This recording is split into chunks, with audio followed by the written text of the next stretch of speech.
Welcome to the Baltimore Breakdown Podcast, featuring your mother's favorite podcaster, Ook, with Cakes Mitchell, baby.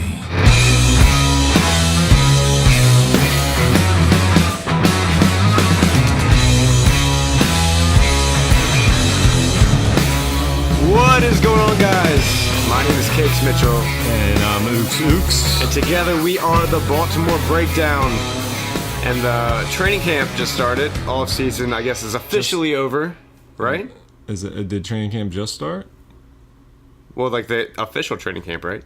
I mean, they have the rookie training camp and stuff, right? I guess that's what you would say. Sure. Like they have that break in June, July. And we're one of the first teams to actually come back and start training camp before the season starts. Now, the training camp, is that what they do in Owings Mills? Is that where the training camp is? I guess. It's all the same to me. I think they finally starting to use pads. That's like the big thing. Yeah, we ought to try and go out to one of those practices one day. I think they have free practices that you can go to. That's what I'm saying. That would be kind of cool. Except not I think too most far of away them either.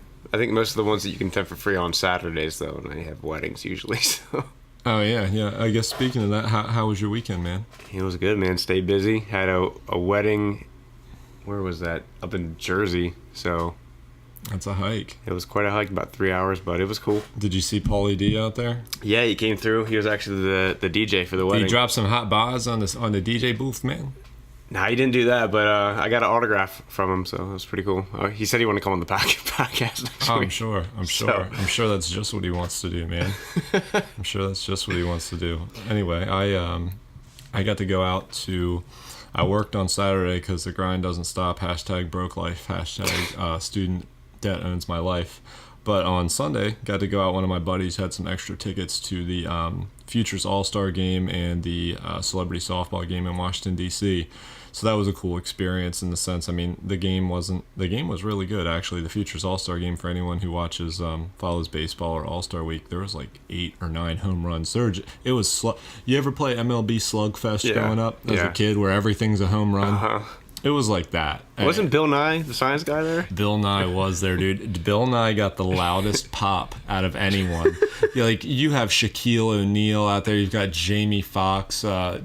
Jenny Finch got a pretty good pop too. You ever hear about her? She was she's like one of the most famous college softball chicks there ever was. Super gorgeous. Anywho, but Bill Nye, when he came up, the whole place that was still in there that had left from the Futures game that was still there kind of went crazy, and it was cool, man. I mean, I pulled out my phone because everyone was going so crazy. I was going to try and record because if he got a hit or something like that, the place was going to blow up. Did he strike out? Of course he did, man. He's a nerd. He's a science nerd. Wait, who was pitching? Like an actual MLB pitcher? No, the people from the game. It's you never watch a celebrity softball game? They always air it. Who was pitching? They take turns. They always air it after the home run derby. It's slow pitch, underhand. Oh, okay. And so he struck out on a slow pitch. I mean, not to pile on Bill Nye. I like Bill Nye. But he's first off, he's a nerd. I mean, he's a science guy. You know what I mean?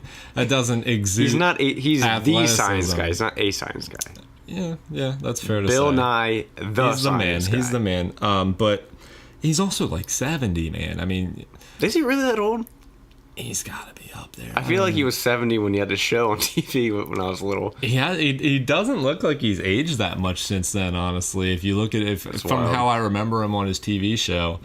But yeah, apparently he won like 18 Emmys. They did, you know how when they announce people, they like announce all their accolades and stuff like that. They announced all the Emmys that he won. I didn't realize he had won that many, but he gave a good effort though, man. There were some balls hit out in the field where he's full sending, you know what I mean? Going down the line, running after the ball. His hat comes off. You see his hair flying in the wind.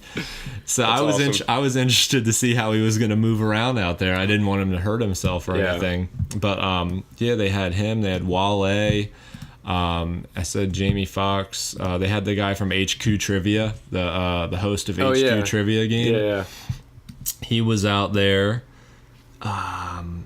They had Mike the Miz from WWE. That guy's an absolute tool.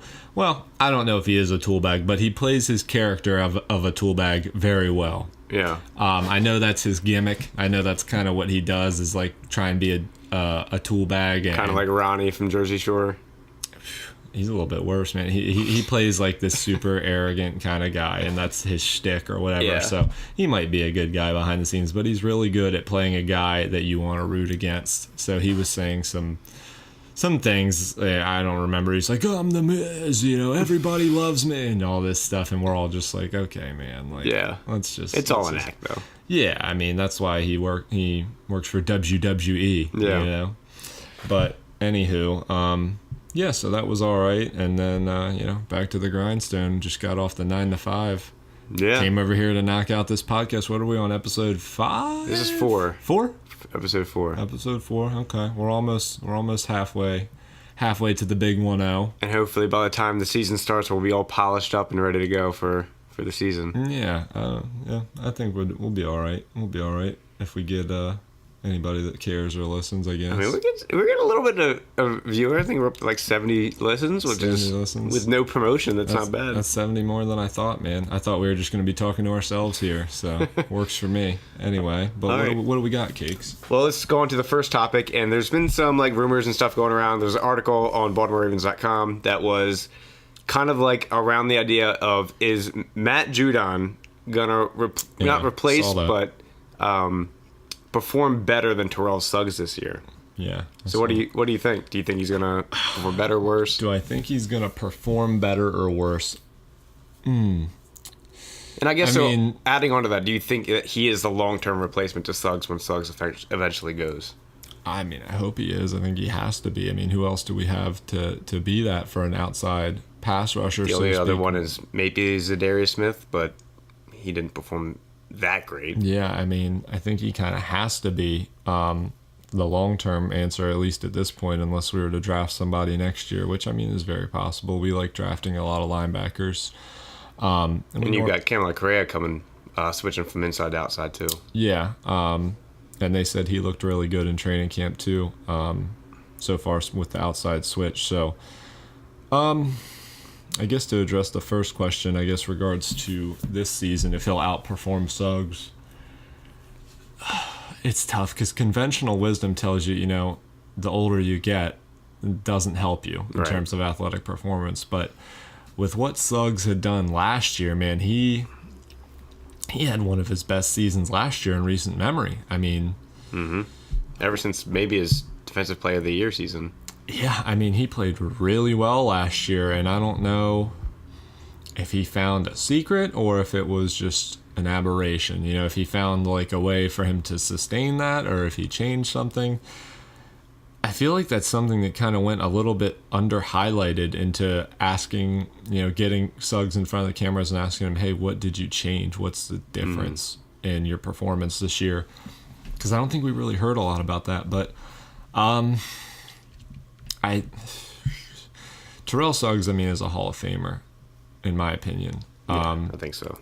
I think it's hard to bet against someone that's that 1 in a million guy like he is in terms of a Hall of Fame talent. So I think I'm going to go with Suggs in terms of who performs better this year. And long-term answer, I mean, they have Bowser playing inside, right? Or is he outside as well? I think he's outside. And they have... Who was the other rookie we got last year that we played outside? I can't remember his name, but he didn't perform that well. It's on the tip of my tongue. I can't think of it. Bowser, they said Bowser's looking really well in camp as well. I like Bowser. I think Bowser has a chance to I think he has a chance to really contribute to that pass rush. I think he's a really athletic, explosive kid from what I've seen from him.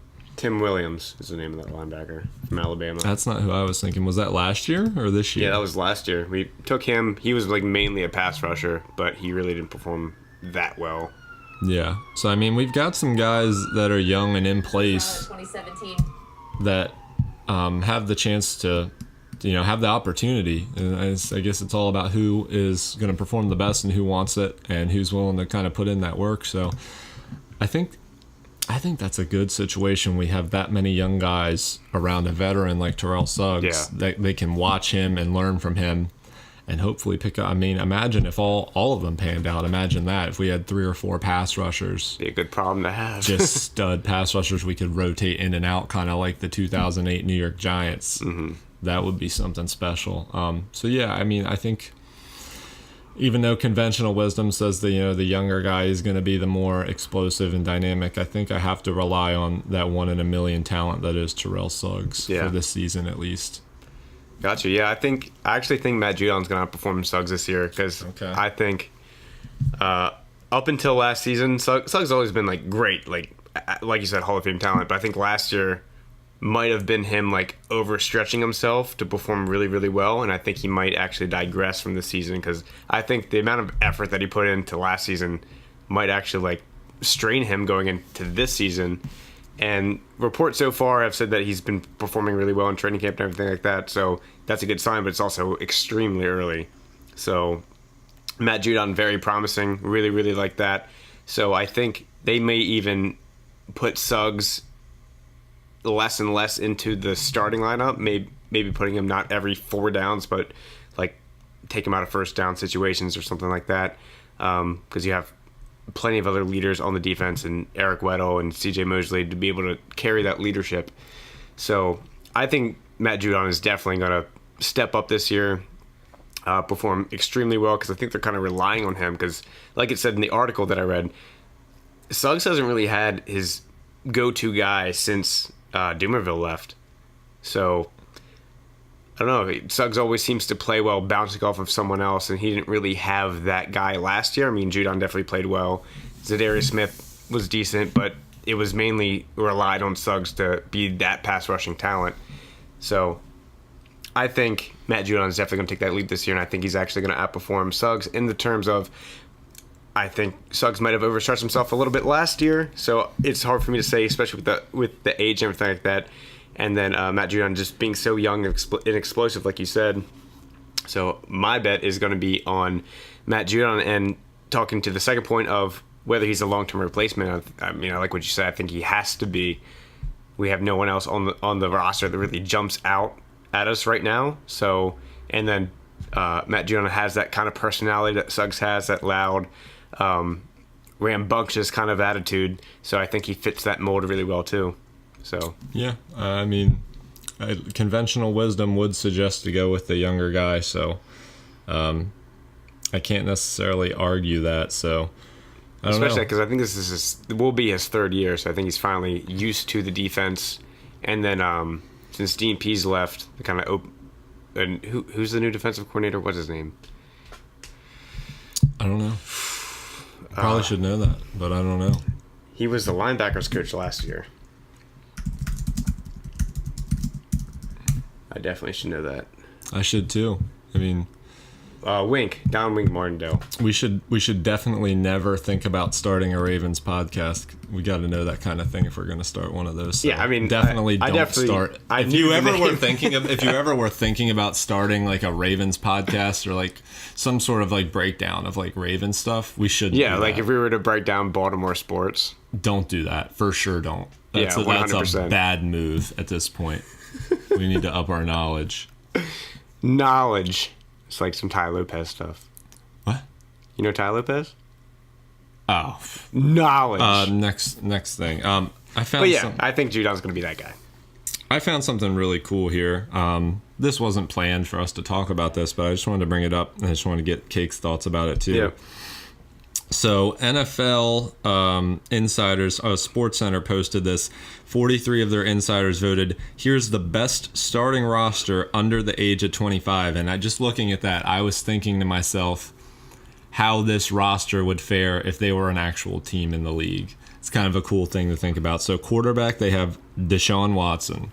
Incredible. Running back, Todd Gurley. Right. Running back 2, Saquon Barkley.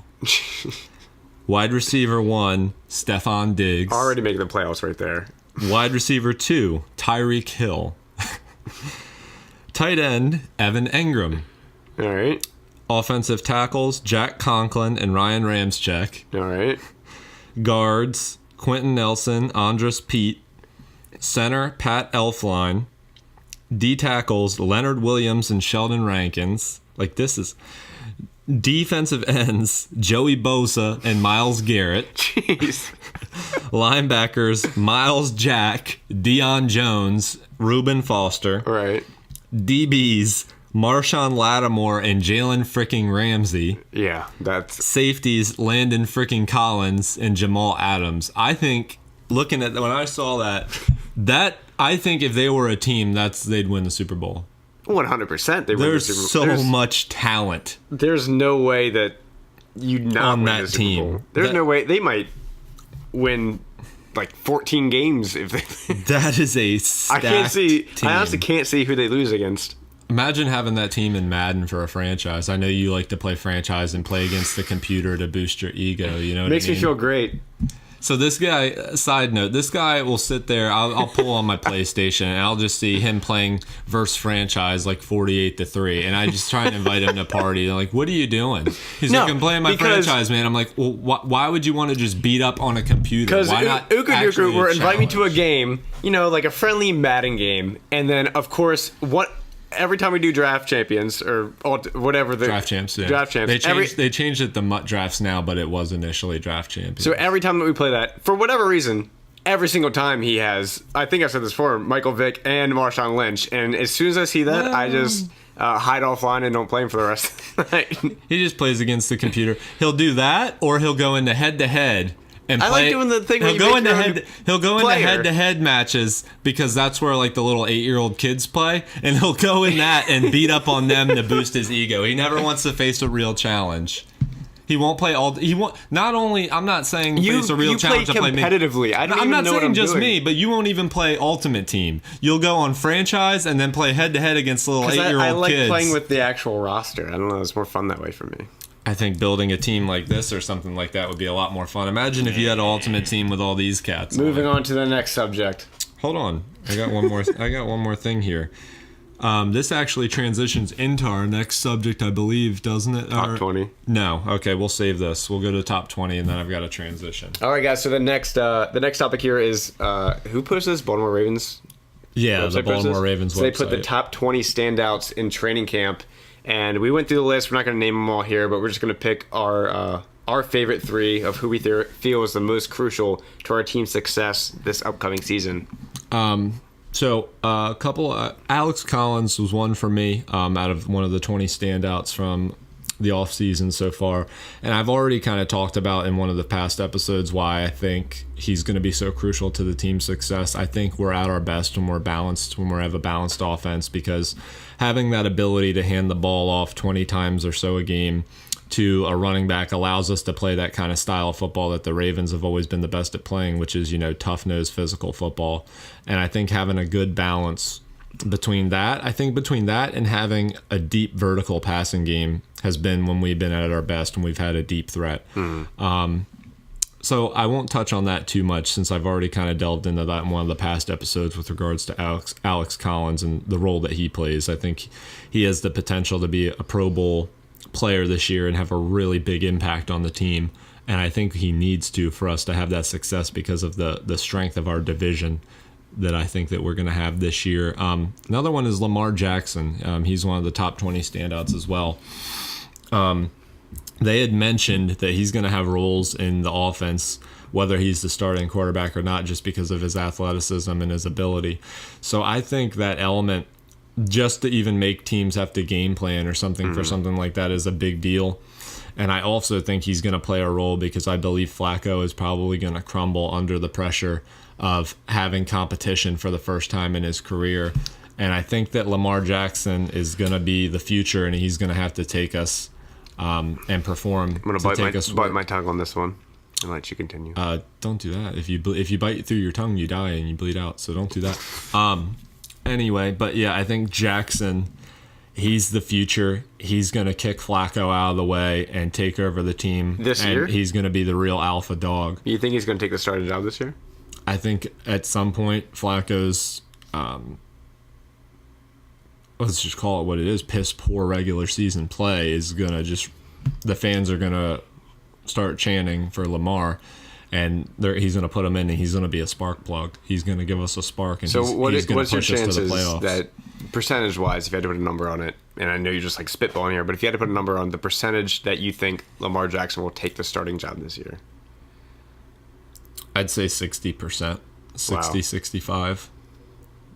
And you think if Flacco performs well the first half of the season and then starts tailing off towards the end, do you think that they'll put him in, or you think they'll just ride out with Flacco? No, I think he has to start rough. I think if it tails towards the end, they're not going to throw him in for a playoff run when he hasn't even had any games. I think if Flacco loses the first 3 games, I think that they'll probably put him in. And I think I don't even playing really poorly. I don't even know if it's necessarily about wins or losses. I mean, obviously, if we win every game, they're not going to take him out, and they shouldn't. But if we're like 3-3 in the first 6 games, and Flacco's playing like he typically does in the regular season, and has about 6 touchdowns to about 5 interceptions, or 6 touchdowns to 6 interceptions. Actually, 6 touchdowns in 6 games would be a lot for Flacco. Let's tail that back to about 4 touchdowns and 4 interceptions, maybe.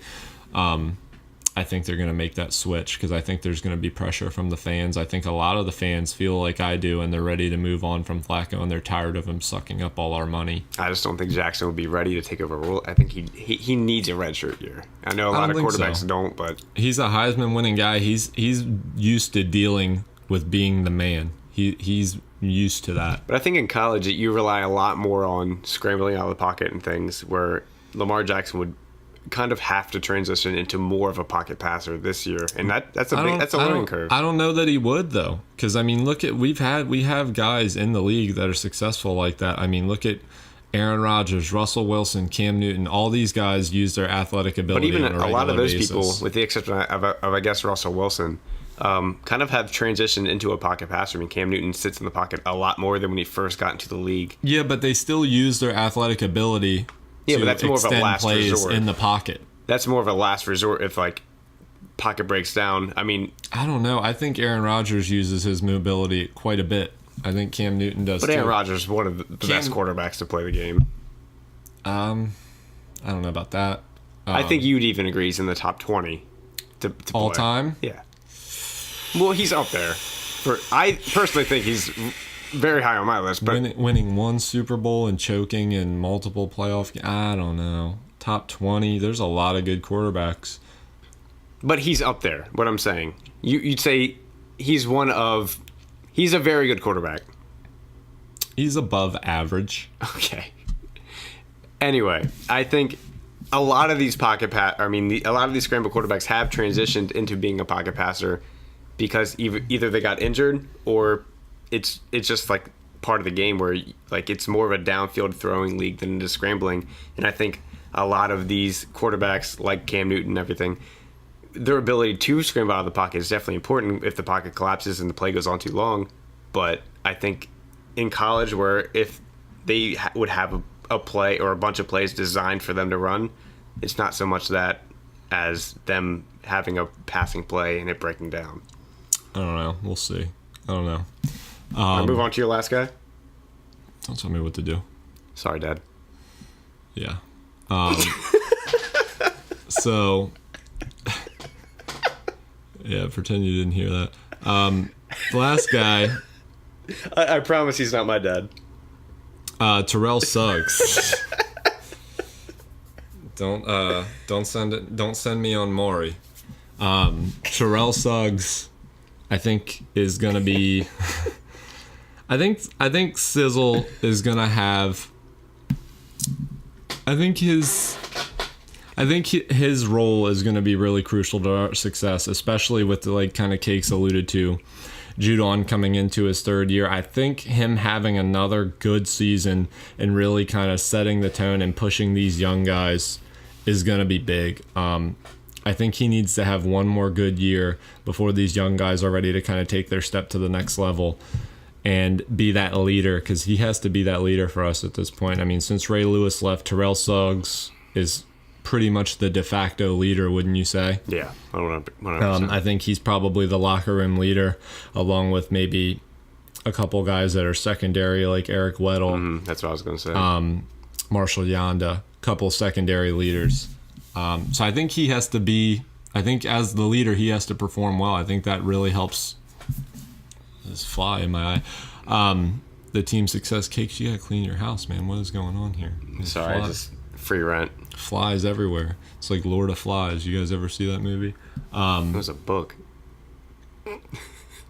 I think they made a movie too. But yeah, that's my take for the my top 3 out of the 20 best. I think those guys are going to be crucial to our success this season. All right, so I actually have a completely different list from you, and I'll just get through it real quick. Number 1 for me is going to be Hayden Hurst. Joe Flacco always, his favorite target of any position, even more so than wide receiver, is tight end. When you look at like Dennis Pitta,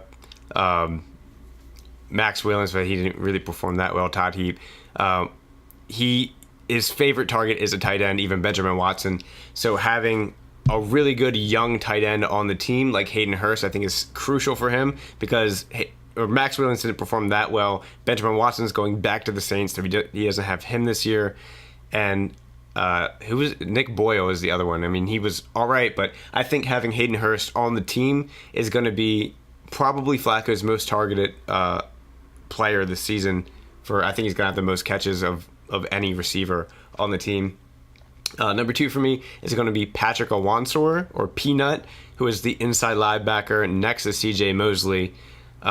He had the starting role all of last year, but coming into this year, it's kind of him getting a lot more comfortable with that position. That's kind of the only hole that I think that we've had in our defense is that other inside linebacker spot. And I think once we solidify that, he gets a lot more comfortable in that spot, that our defense as a whole would just perform so much better because we would have that, because that's kind of been like the lingering position that we didn't know, because at first it was Kemai Correa and that was Peanut, and it was going back and forth all season until Peanut finally solidified that position. So him in that role again this year under the new defense, I think is going to be crucial. And number 3 for me is going to be Eric Weddle. I mean, there was reports about him saying how this offseason was a lot more difficult for him than other off seasons, saying that he's really feeling his age and everything, and coming back into this training camp, he said that he's felt like his old self. I don't know how much of that is truth and how much of that is lip service, but hopefully he's being truthful in the fact that he feels like he's back to his old self, because other than Terrell Suggs, he is the leader of our defense. Just has so much veteran leadership, knows what he's doing, especially in the secondary. Him and Jimmy Smith have it on lockdown. I never feel uncomfortable with him in that position, and then him being in the 2 plays that kind of ruined our playoff hopes last year against the Bengals and the year before against the Steelers. I think that he's going to be ready to take that next step and finally take us to the playoffs. So those are my 3. All right. So I don't disagree with any of those 3 besides, did you put Flacco in there? Mm-mm. Hayden Hurst, Patrick Owansor, and Eric Weddle. Wow. Am I starting to get through that thick head? Definitely not. I mean, I definitely thought about putting Flacco in there, but I didn't want to have this debate again. So. I thought I might be talking some sense into this thick head of yours. I guess not. I guess it'll take a little bit longer than 4 episodes of truth being spit at you in your face. I just don't want this podcast to turn into Flacco versus Lamar Jackson every week, so I just kind of steered away. Right. I'm talking about Flacco. Well, I guess to bring us to our next topic, I have something I had here saved on my phone. Let me pull that up for you 1 second. Basically, it's a report that Adam Schefter had put out regarding the Le'Veon Bell situation, which ultimately has direct implications to our division, since we are in the same division as the Steelers. So Adam Schefter had reported from Le'Veon Bell's agent, Adisa Bakari. His intention was to retire as a Steeler, but now there's no deal. Now that there's no deal, the practical reality is this now likely will be Le'Veon Bell's last season as a Steeler. More, it became clear the Steelers wanted to pay the position, not the player. So that's some big news there. I mean, Le'Veon Bell being, if this is his last season, great for us. If this is his last season as a Steeler, that has direct implications to our division. I mean, take Le'Veon Bell out of Pittsburgh, the Steelers become a one-dimensional offense. Mm-hmm. And while Antonio Brown is phenomenal, if you take that dimension out, that's huge for game Bell planning. Is pretty much, he's a running back and a receiver. Yeah. I mean, he's he opens them up for so many different things. And who's to say that if he knows this is going to be his last season and he hasn't had that long-term contract or that security, hard to imagine he's going to go all out. But then again, I mean, he might be playing for a contract still. It's hard to say. But I think regardless if he has a good season or not this year, when he leaves the Steelers, if and when hopefully he does, that a team's going to pay him handsomely.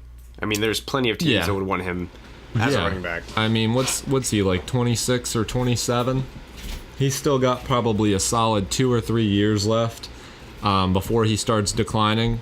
So I think at least he can get like a 2 or 3 year deal from some team for high end dollars just because of the versatility he offers. I mean, I'm no fan of the Pittsburgh Steelers, but to deny Le'Veon Bell's talent would just be insanity. I think there would be a team that would give him at least a 4-year deal because he would want probably that long-term commitment. I mean, if they're having to compete with other teams, then yeah, I mean, I think a team would be willing to take maybe a not so good year from him if he does in fact. I mean, what team is not going to pick up the phone and call Le'Veon Bell if he's on the free market? I mean, you'd be dumb not to. I mean, I don't know if this is a good or bad move for the Steelers. I mean, obviously it saves them a lot of money, which is what they're worried about financially. But if Le'Veon Bell wasn't arguably the best running back in football, I think this would probably be an easy decision in the sense that I'd probably agree with the Steelers to worry about building some younger guys and keeping the money.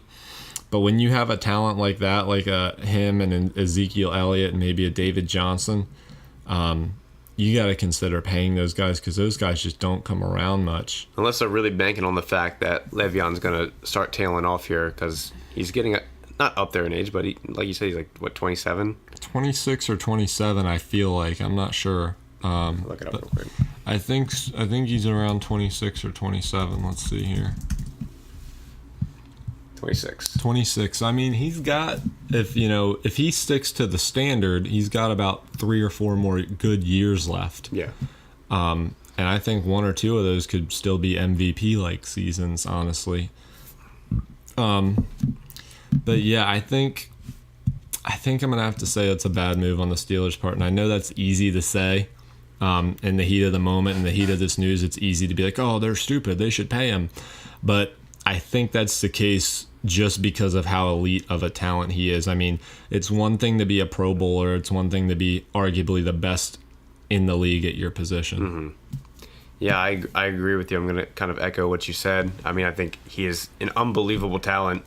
I can't see why they would not pay him because I think he might even be more valuable to the team than Ben Roethlisberger. Yeah. And I actually probably say he's more valuable to the team than Antonio Brown because he touches the ball almost every single play. And Antonio Brown's older than him. Antonio Brown's 30 now? Is he really? 29, 30? There's no way. Let's check. That up too.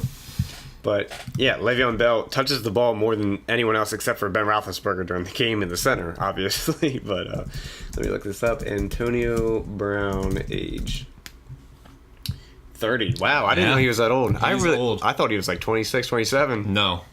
I knew he was. Wow. I knew he was at the youngest 28. That's wild. When did he get drafted? What year was that?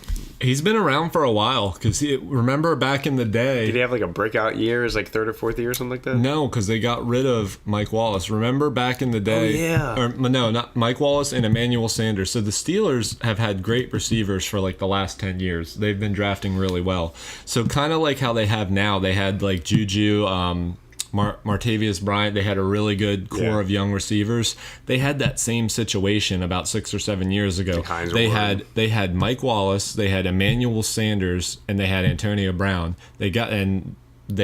All 3 of them ended up obviously wanting to get paid because they all 3 were elite talents. Right. So they got rid of Mike Wallace and Emmanuel Sanders and then gave Brown the deal, which ended up being the right move. So yeah, but continue on. Yeah, I just think being that guy that touches the ball more so than any other player except for your quarterback, who is more valuable than your quarterback, I think it's probably a bad decision on the Steelers' part, unless they're seeing something in him that he might start to digress, or like they have people that like tell him that. But I think when you have a player like that that's kind of single-handedly putting so many points on the board for you to win games, I don't know why you would take a chance and not pay that kind of player. Because if you take him out of that position, who's your running back? Do you know who the backup running back is? Trey Archer, maybe? I don't know. So that's not a great situation there. I mean, I don't really follow Trey Archer too well, but I haven't seen his name. He's fast, but that's it. I haven't seen his name pop up too much. I mean, because who would take Le'Veon Bell out of the game? Yeah. But or no, they've got that James Conner or whatever, that fullback guy, right? Who? He's kind of like a fullback off. Because I had Le'Veon Bell in fantasy last year, so I had to watch all this. I think he's an older guy, but he's kind of like a fullback bruiser type of running back. They'd bring him in every now and then for a change of pace. Yeah, but I think they should have definitely paid Le'Veon because they say they want to pay him as a running back, but he is way more than that for that team. He's a once-in-a-lifetime talent that you're going to get in someone like that. I mean, that's a diamond in the rough is a Le'Veon Bell. Yeah, I mean, it was wise of you to agree with me on that. I definitely agree with you for agreeing with me. Oh, my God. I guess so. What's the next topic, Cakes? The Aaron Rodgers thing? Yeah. I guess we'll talk on that real quick. What is it? It's the, I don't know, you put this in here. The reality of Aaron Rodgers playing until he's 40. So I guess Aaron Rodgers said that he wanted to play till he's 40, or that's like the situation in which he wants to happen? I think he said that was like the ideal situation, and that was running through the news waves. So until you bash Aaron Rodgers, I'll go on this a little bit. I think it's very realistic. Oh. A lot of quarterbacks are playing. A lot? It's more common today than in the past. Name three. It's more common today than in the past for quarterbacks to be playing later in their career, not up so until 40. Besides Tom Brady, who's doing it? You had a lot of quarterbacks play in their later years. Peyton Manning played pretty old. He didn't play till 40. I'm not saying play till 40, but I'm saying playing older. I don't know. I think quarterbacks have been playing older for a while. And I think the rules of taking violent hits are a lot more generous to quarterbacks today than in the past. So you're not taking those crazy bruising hits that you might have taken from a Ray Lewis 10 years ago. It's a lot. It's not a safe game, but it's a lot more safe for a quarterback today than it was back then. Okay. So I think a quarterback wanting to play until he's 40, who's a great talent like Aaron Rodgers, isn't out of the question. Because I think even if the Packers are done with him or whatever, he'd be able to find. I mean, if Jay Cutler could find a $10 million contract for 1 year from the Dolphins, I think Aaron Rodgers can find somewhere to play until he's 40, if that's what he wants to do. Are we saying play or play well? I'm saying play. Play. I think he could play because everybody seems to be infatuated and... Unless that's what Aaron Rodgers said, is that he wants to play well until he's 40. I mean... I assume he wants to play well. Right, but I'm just saying play until he's 40. I mean, that's what it says. I was just looking into the reality of what his situation would be at age 40. I mean, I think just because people are infatuated with Aaron Rodgers and seem to adore him and think he's the second coming of Jesus for whatever reason, that I'm sure somebody would take a flyer on him at 40 years of age, but I think the reality of him playing well at 40 is very low. I mean, I think there's been one, maybe two people ever to play well at the age of 40 or more. Mm-hmm. I mean, Tom Brady, and maybe one season Brett Favre had with Minnesota where he had an MVP. I don't even know if he was exactly 40 at that point yet. I mean, history would suggest that this is just highly unlikely. And regardless of talent, Mother Nature. Jeez. No. Father Time. There it is. Father Time does not discriminate regardless of your talents. You just one day you just wake up and you can't do the things that you used to do. And I don't think that that's going to be any different for Aaron Rodgers. I think because of the politics of it, and somehow kind of like, you know, how when you grow up and you go to school and everybody says, you know, that's the toughest kid, you know, but you've never actually seen him fight and nobody challenges him because, you know, that's the toughest kid. Why would you challenge him? He's the toughest kid. Kind of like the same kind of political thing going throughout football. Aaron Rodgers is the best quarterback. People just kind of assume that for whatever reason, even though he's never really shown to be the best quarterback. He's always choked in the playoffs besides the year that his defense carried him to a championship. I mean, he's gotten bashed out by the Giants and the 49ers on multiple occasions where he performed extremely low. So yeah, I thought that was kind of a. I mean, I think he hinted at it being the ideal situation, but if he wants to play till he's 40, I think if he wants to go through that process, any team's going to pick him up. Not any team, but there are going to be teams that are going to pick him up if he wants to play in his later years. Just because of the of his name brand. Yeah, because of the propaganda that So the question sportscasters like Chris Collinsworth and those losers have spewed out regarding his. So the question talents. is the reality of Aaron Rodgers playing till he's 40. Of him just playing, I think if he wants to put in the work and he wants to go through the process, like you said. Sure, of him playing, sure. Yeah, I think that it's definitely a possibility if he wants to go through that process when he's getting up there and feels the aches and the pains. Of him playing like Tom Brady, no, I don't see that. The play style is also a lot different. I mean, like you said, Aaron Rodgers is a lot more of a mobile quarterback. Yeah, but he'd have to transition to a lot more of a if he's the greatest, But no, I don't see it happening. Go ahead. And Tom Brady's been carried by a system, too. I mean, he has a pretty... What? Bill Belichick has one of the greatest systems ever. Oh, how'd that system turn out last year? Dropped 45 on their head. By the Eagles and a backup quarterback. Where's Bill Belichick's the Bill Belichick defense guy, right? Wasn't he? Bill Belichick made the Super Bowl almost like every year. Who was the quarterback when he made the Super Bowls? Who's quarterback? What about when Tom Brady didn't play those 4 games and they still won 3 of them with Jimmy Garoppolo? Jimmy Garoppolo is a good quarterback. You're saying he's as good as Tom Brady? No, but he's good enough to win 3 games in their division. Have you seen their division? The Dolphins, the Jets? I think a lot more of that is this. We can talk about this definitely on the next podcast, and we can go into a full discussion, but I think that the Patriots system sets Tom Brady up to be a much better quarterback. How'd that system do for him in the Super Bowl when Tom Brady broke the record on a How many losing Super Bowls effort? has Tom Brady won? What, 4? And he's been to how many? But hold on. Don't get away from this. How many yards Tom Brady Don't discredit Bill Belichick like that. Discredit Bill Belichick. His system is incredible.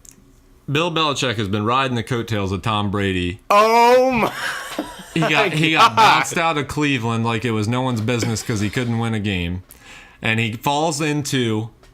Bill Belichick is the greatest coach to ever By live. the luck of the football gods, Drew Bledsoe gets injured and insert Tom Here Brady. we go. Tom Brady, a kid they were considering cutting and drafted in the 6th round from Michigan that nobody gave a chance to. Because he was the system quarterback that would do as he's told.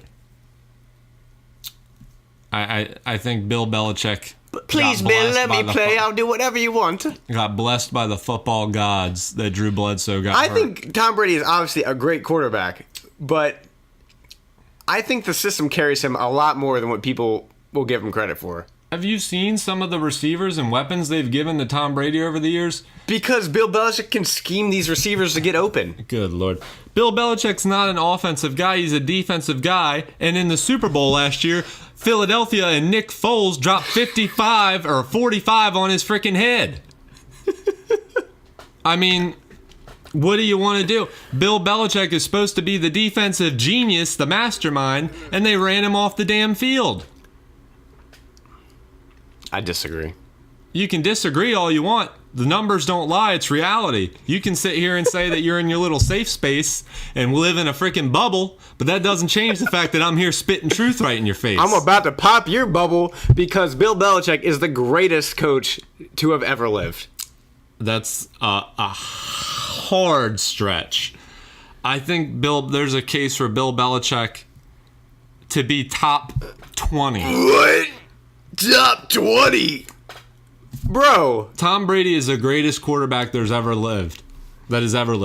Oh my God. You don't think Bill Belichick has his hand like basically in that system to make them win the Super Bowl that many times? You give more credit to Tom Brady than Bill Belichick. Yes, 100%. Tom Brady more credit than Bill, 100%. Easily. I don't know about that. Easily.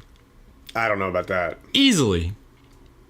We'll save this for another day, but wholeheartedly disagree with you.